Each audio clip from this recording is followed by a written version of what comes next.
Good morning. My name is Norman Fang, and we have a special guest, Rebecca from Pennsylvania today.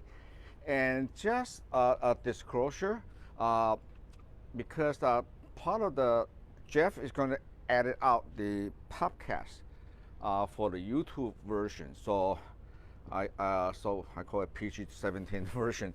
So I'm going to go over the two uh, not over the counter, very strong stuff that can be used for mite and drip at the show and tell session, because my lawyer always get nervous when I go online and recommend something. You never know if people are going to come back 3 months later and say, hey Norman, you recommend something and then kill my orchid, because so that is not the over counter, but you can order online now. So I'm sort of off the hook, but I'm going to go over for today's version. I'm going to go over the session that can be Jeff can be posted on the YouTube later, because YouTube channel. Oh, by the way, if you are new with us, we do have a YouTube channel called Norman's Orchid, and so the you can actually please do subscribe it and like and share the channel to your friend who might not be in the group, because the group is actually only for USA only, not including Puerto Rico or Hawaii, because we cannot ship it over there. And okay, so how are we doing so far today? Who is online? I don't know. You're not there. Okay, good. So we're doing something different this summer. Last year, every time we always try to say, oh, what happened when we had a problem? So this year, I'm actually going to tell you, we're going to get ahead of the schedule. Right now, this week and this segment, we only talk about the pests only. Okay, is we're going to do another segment for the disease version. And I know we do have members is from across the USA. So I'm trying to I'm going to try to cover as many different regions as possible. If you have questions, you can always put it on the comment area. I know Jeff only by himself today because Roger is not here, so he's kind of limited the ability to read and let me know what's going on. And is audio okay today?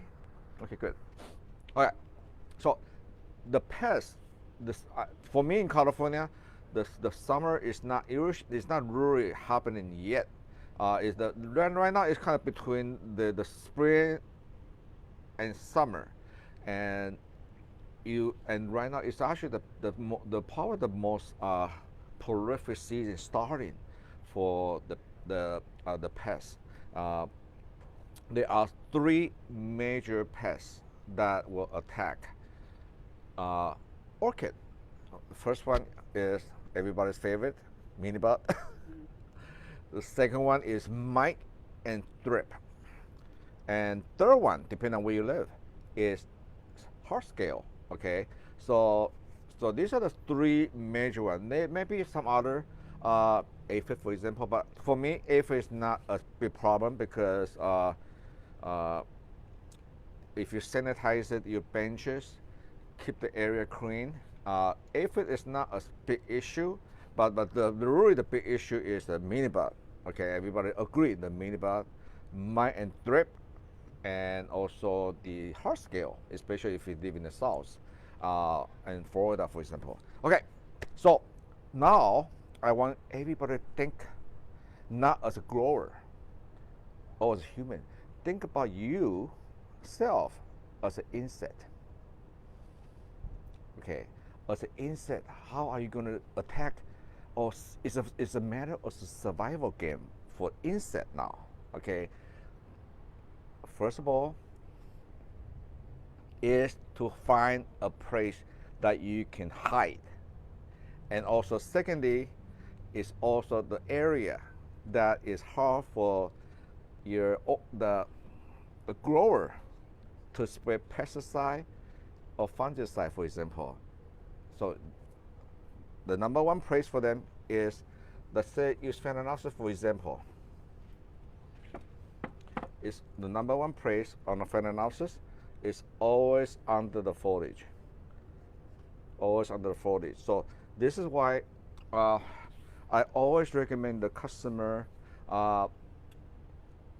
always have proper spacing between the plant. I know a lot of time we also cannot use the luxury. You know, we're trying to put as many plants as possible. Let me give you an example.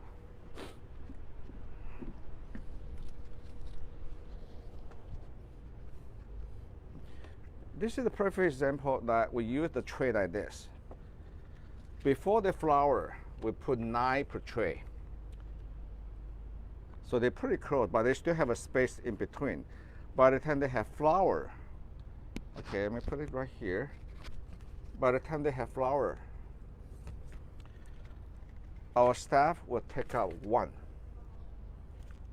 out of there, so they become only 6. The reason being that way there's a proper air movement here.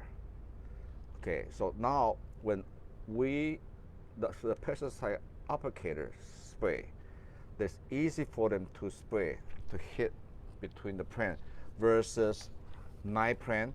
And I seen that, you know, I have done some consultation job before, and I seen that there are the mass market producer, they actually max out and they put 15 plant per tray.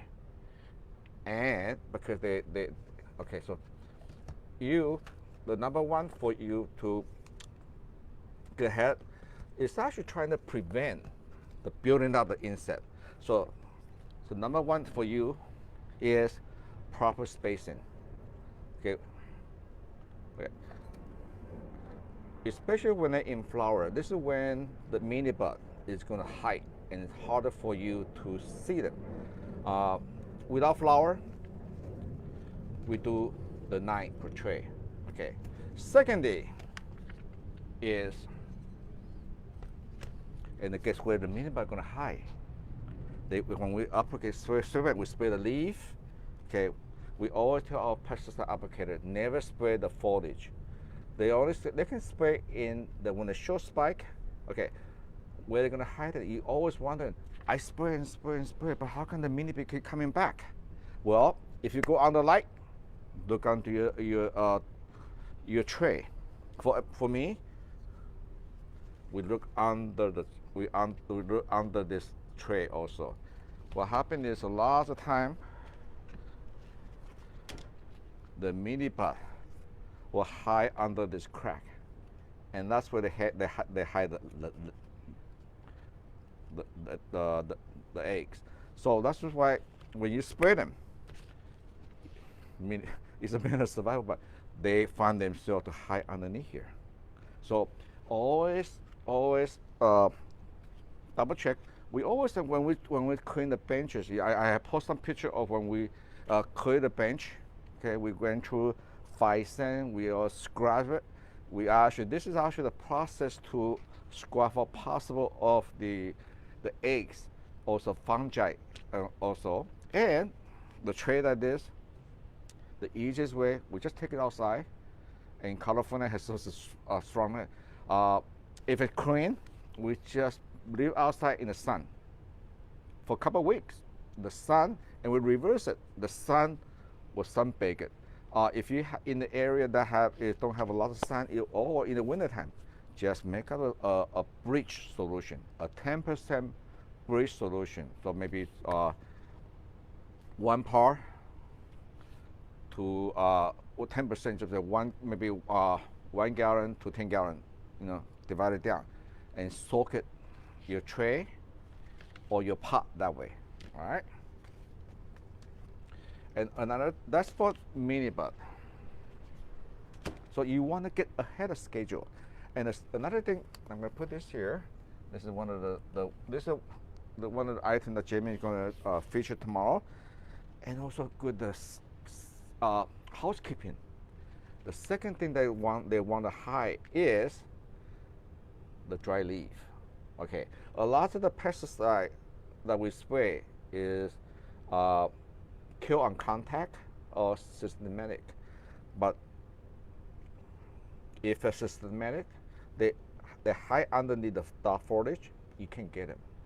Okay, so the good housekeeping is always constantly picking up the dry leaf, and then this also have a lot of fungi, spore also. So it's actually not that, but you can actually prevent a lot of the pests also. And how many of you like the picture I showed today on the mini bud? It is beautiful. I know it might sound like I'm weird, no, but in a horticulture degree, we had to take a class called entomologies. You know, that's not my favorite subject, and because we had to go find the insect. Sometimes you can go to the field, alfalfa field, and then to collect insect, and then to identify them, and so on. The insect is actually going to, let's see, another one is the alfalfa, the weed. Okay, the weed is also a source of where the insect is going to hide, especially mite. Okay, if you think you have a mite problem, okay, look around the greenhouse you have. Okay, I know this a lot of time. This azalas is kind of come back all the time, but you actually need to take a good job. Take out the pot. Azalas, if you pour it from the top, there's a runner here. They come back. So you want to get to the root of the azalas, okay? So azalas, all the weed in the pot, under the bench, or around the area, is a good source of the food for the eggs and the young immature insect to come up. So the mini bud, for example, that we've seen today, the yellow, the big, juicy, fat, that's female. Guess what? That's female. So once you see a female mini bud, guess what? You're in trouble. This actually, by the time you see the female that is, you can probably count on a good population of mini buds somewhere. Okay, now your job is to look for them. Okay, so and what about the male? Guess what? The male has wings, and they are in the air. So this is why another thing we also do this, and I told Jamie we actually got this in already. I like this package of 20, and they're very inexpensive, well for me, and the male have wings and they are in your greenhouse. So by having this color strip, okay, you're gonna cut down, because every time you spray, you're hitting the female. Yeah, but there's a population, the male is in the area. So having this insect, this is a very good. A lot of the organic farmers do this. Okay, we do this all the time, and this is I like about this is it's not plastic. You know, there are some is plastic, which I don't like, because you cannot compost them. Okay, and I've imported this from Taiwan. I was in Taiwan a couple of years ago, and this is what I use for the tomato. It make out of the recycled paper, and in the coating is petroleum type. It's actually biodegradable. So it took me about a year to get them in, because the issue with supply chain, the vote. We got them in already. They come in the packet of 20. I will let you guys know about this. But having in your greenhouse, you can have this outdoor, in your garden, in your rack. Okay, you should have a rack.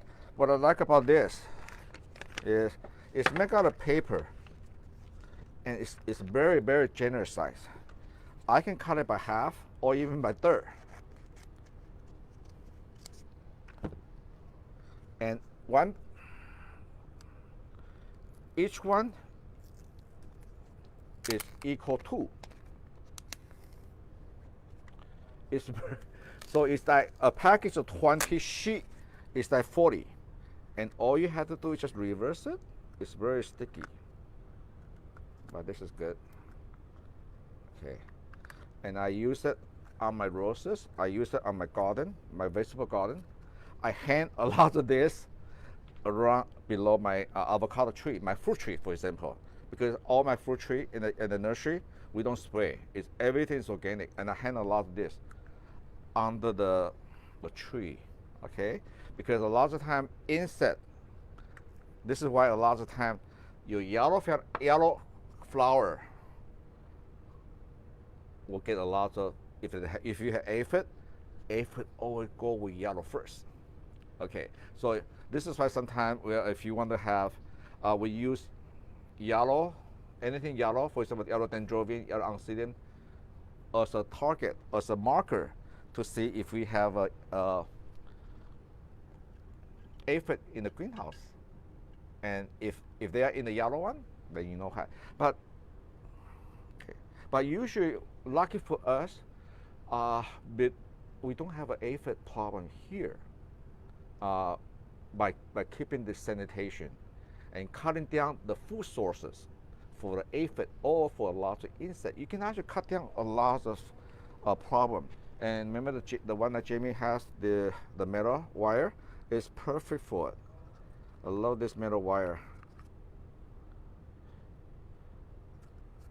Just make a hook. You can bend it. Okay, and if you go under light, you can make a little lamp like this. Okay, so this is great. I'm gonna. We just got this about 2 weeks ago. I'm very excited because I actually run out for about a year. We finally get them in. They come in the package of 20, and the reason I really like this one because it make out of the paper, not plastic. I know Schaefer have one is make out of, have one, but a small print like this, and really expensive. But I also don't like is they are made of plastic, and this. When they buy, you can leave it here about 1 month and just take it in the trash can, and then it can be decomposed into the landfill. So we're not going to have a problem with the plastic. Okay, so by doing this, you actually cut down on the male population already, and the aphid, minibud, the male, for example, they all attract to yellow. Now, what about mite? Okay, mite actually attract to blue. So I'm still looking for this manufacturer to give me some blue, for example. But mite usually don't attract. It's not as movable as the male minibud. So having this is actually if you have this kind of yellow sticky pad, you can reduce a lot of the problem with aphid, for example. The aphid and minibud male. Okay, so and the second is when the flower is when at the end of the season, when they are tired, they finish. Don't let them hang up. Just make sure you cut off all the yellow, the older leaf, older flower off, because you don't want to let them have a chance to a possible food sources. For example, a lot of this dendrobium or noble dendrobium, for example, in the back of the flower, they usually have a lot of honey, and the honey will attract or become a food sources for either insect, eggs, or fungi also. All right, so this way, because the plant itself is ready for a new growth cycle, and then you don't want the energy not to waste it on the flower. Instead, you need to go to the next vegetative growth. Then you can use this on the dish of shallow water, and that will keep another 7 days instead of waste the energy on the plant. Then now the plant is going to send all the energy to the next vegetative growth. Okay. The mite. How many people have problem with mite? Well, we usually have problem with mite because you probably not as many because you have you have humid in northeast. Uh, One thing about the mite, they hate moisture. They do not like moisture. In California, we are dry. So right now, I'm actually ahead of the schedule. We are start spraying. I'm spraying every 2 weeks for the next 2 months. I'm proactive. By the time you see my problem, a little bit too late. The trouble with mite is, even if you kill the mite, the damage on the mite, the scar below the foliage, sometimes maybe on the top of foliage, is permanent. Okay, so that means when I'm making a living, I cannot sell the plant. And guess what?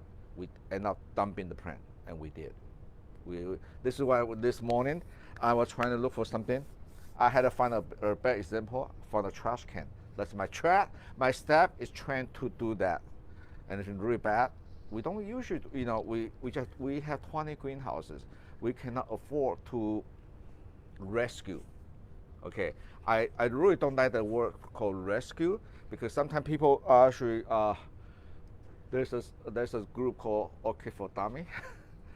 People love to rescue plant. When I say don't rescue plant because you're actually going to bring in more pollen into your collection because the plant already so stressed.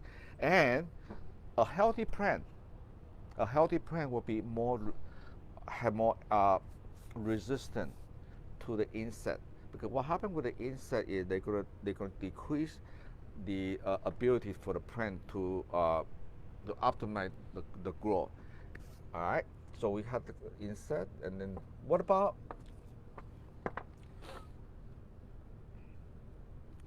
I bought this one here because this is the perfect example of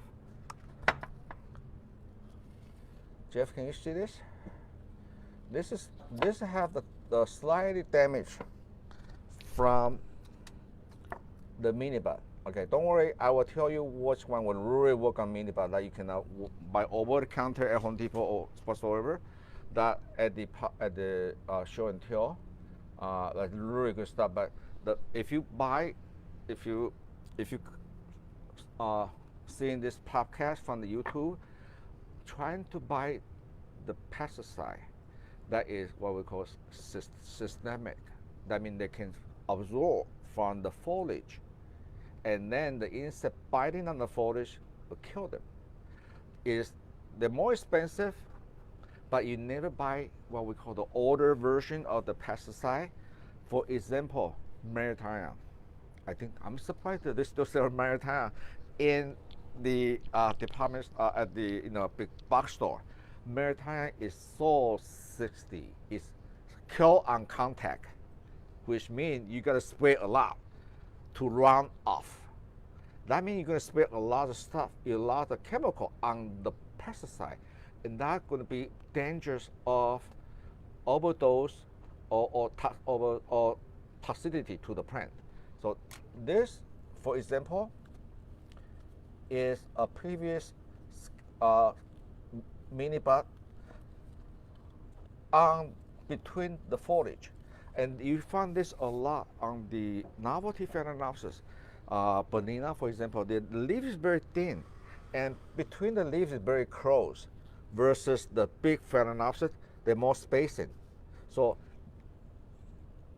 the banana, the novelty Phalaenopsis, and Boreensis, the leaf itself is going to be very close together, and those are the what you want to pay attention. So when you water the plant, and also kind of check the leaf. Okay, so this one here we cut it on time, so they have a little bit scar, and this is where the insect was chewing the juice and nutrient out of the plant. But the plant is healthy, very strong. It pushed up a new foliage right away. Okay, so it have a very good immune system. Okay, and also because there are a lot of novelty, especially with the tetrapers. Tetrapers tend to grow very low. If you don't stake them, they can be even they can be usually very low. Or Bonina and Valencia, they stay very low. So you want to pay attention to those, especially if you go under light. Okay, Now, tell me about this one, Jeff. Can you show this? Okay. This is a perfect example of pesticide toxicity. Okay. This, luckily for us, maybe 100 plant, we might get 1 or 2. And this is a population of seeding. They're not clone, this is a seeding. So 100 plant, we might get 1 or 2. It's not easily type. But this is a perfect example of when the flower spike is very short and the pesticide applicator was spraying. Okay.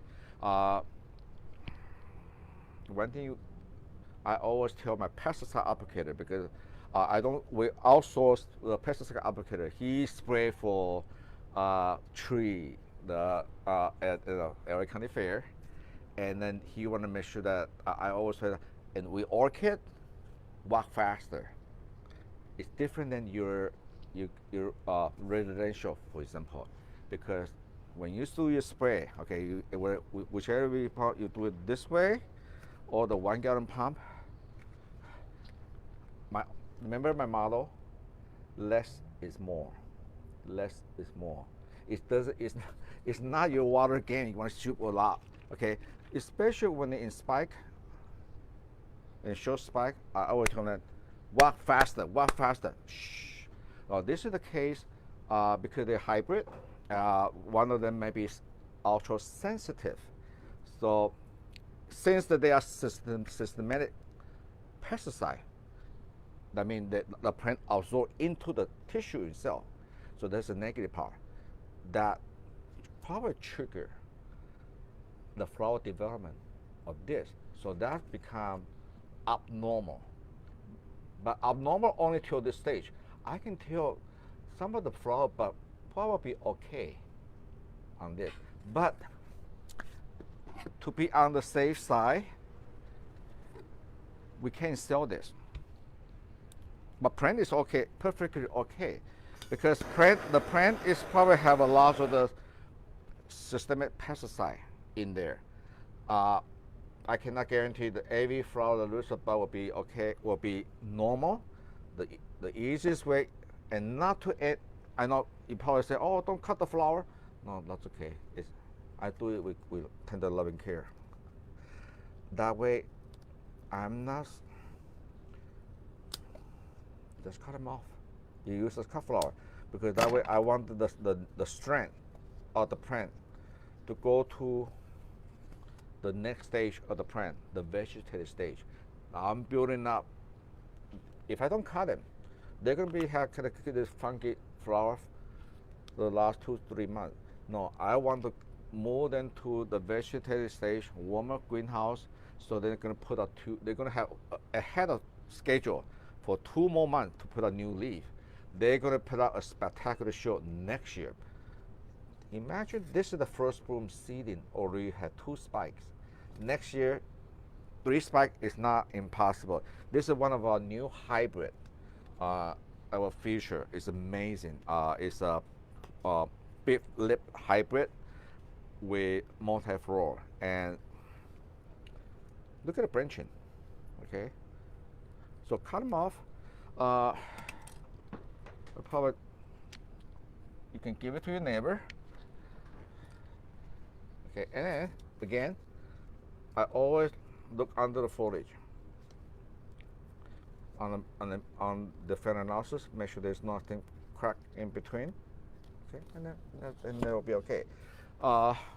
Another possibility that cause this problem is it could be that, remember I always, when we go over the repotting, the watering, before you either water your plant with fertilizer or pesticide or fungicide, always water the plant thoroughly the day before. It's also very possible this plant was kind of dry.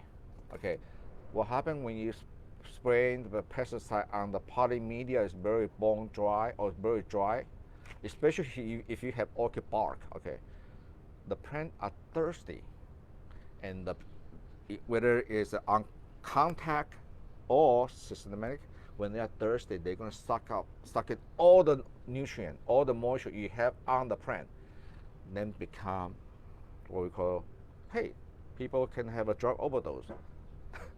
The plant can have a drug overdose too. In that or if you have fertilizer, for example, you're gonna have a salt problem, and that's when you have a tip burn. Okay, so it makes sound common sense. Okay, growing orchid is very simple. Don't make it too difficult, and this is why I don't like to make it too difficult. And if you have questions, this is our group. Always ask question. Okay, because in our group we have a lot of experienced grower versus trying to go in other group that if you ask a question you might get 100 different answers. Okay, now the next one is your surrounding. Okay, if you have a greenhouse, now Sunny have a greenhouse, beautiful. If you have a greenhouse, I posted a picture yesterday when I was about 7:30 and outside my greenhouse, and you might notice that I do not have a lot of landscape outside my greenhouse, and that's by design. A good professional greenhouse, we do not want landscape outside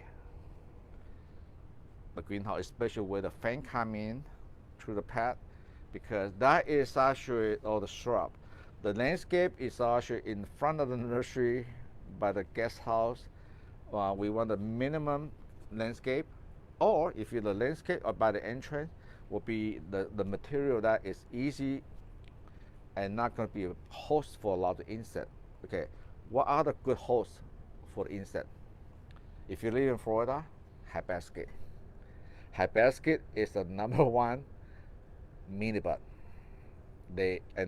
So if you have, that doesn't mean that you have to get rid of all your mealybug, your hibiscus. No, when you spray in the greenhouse, do not forget to spray outside your surrounding. Okay, make sure you spray all your hibiscus. Another one is ficus. Ficus? Eggplant. Huh? Eggplant. Eggplant. Okay. This is endless. The idea is, all in the house, I do not grow a lot of houseplant in my greenhouse. For example, this is the field fern. If you have fern, they're also a good source for hiding mealybug over the winter, and the hatches, and you want to make sure. Okay, so if you want to have a house plant in the greenhouse, make sure you spray them. Different Bagia, for example, is a good source. Fern, Boston fern, good source for mealybug and mite and thrip. Okay, how are we doing so far? Can you read? Are you reading the comment? Everything okay? So by doing what I'm doing to you so far, you are already cutting down at least half of the problem. And we will go over the solution for you later. But a lot of time you can actually get some of the over the counter, like the mealybug, neem oil. I also like pyrethrum. Pyrethrum is made from chrysanthemum, so that actually will kill some of the pyrethrum is good. This is very good for if you're going indoor and under light. If you go indoor under light, there's a lot of stuff you do not want to put that much pesticide in your house. So always look for over the counter that is good, that's safe for indoor. And ideally, if the label also say orchid, the label law in United States or in California or a different state, they had, you cannot use, technically you cannot use anything is not listed in the label. So if they have listed label as an orchid, that's the best. The second best is if you look for house plant. Some people say, well, refer as a house plant, but there's so many vegetation material for house plant.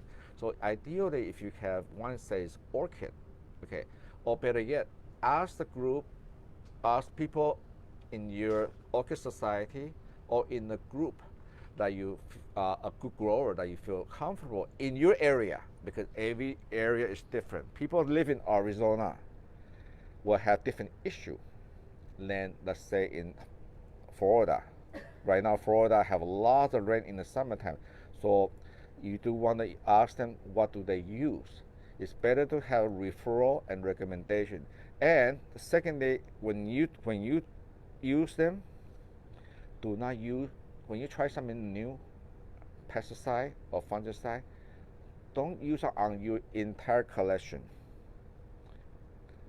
Do it on couple plant, and at the same time, take it outside if you, and do it on your, sometimes the ratio might be always in the gallon size. That's okay. You can also spray on your house plant and outdoor plant on the roses, for example, at the same time. But try a couple plant first before you spray on every plant. And if you get into trouble, then every plant will get into trouble. But okay, so over the counter is also good. One caution about the mini bud on the neem oil. Neem oil I usually use during the winter time when the weather is cool. Okay, if you are in the area that Houston in the south is getting hot right now, I would not recommend to use any neem oil for outdoor. Okay, for indoor, if you go under the light stand, mini bud is still an option for you. But you do want to rotate your pesticide application. Never use the same pesticide 1 week, 2 weeks, or 3 weeks at a time, because they will, insect, remember, is a survival man. Whatever did not kill them will make them stronger.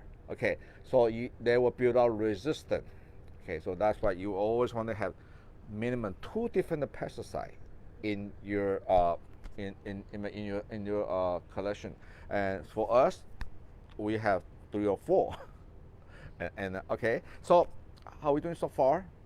Okay, so preventative house cleaning is also very important. And Jamie just showed me. Yeah, this is from my bench. This is one of my keeper bench, and obviously I did not store it away. Okay, this is the damage from the mite. Jeff, you see it? Okay, and yes, we did look under microscope. The mite is dead, and this is the trouble with mite damage.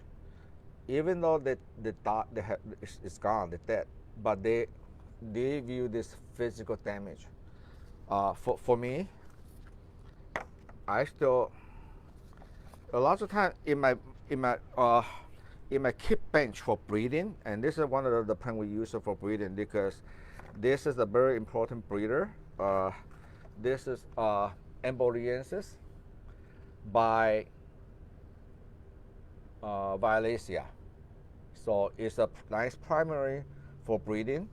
I do want to keep the plant. None of the staff can store anything away from my bench, so they will usually keep it aside and for me to evaluate. And so what I do with something like this, even though this is dead, I'm just going to cut them off. And okay, that's okay, because the plant is healthy. They have putting out. You see the new leaf coming up, the shining. They're happy, because I do not want them to take any chances. Possible any of them the egg might be hatches. Okay, so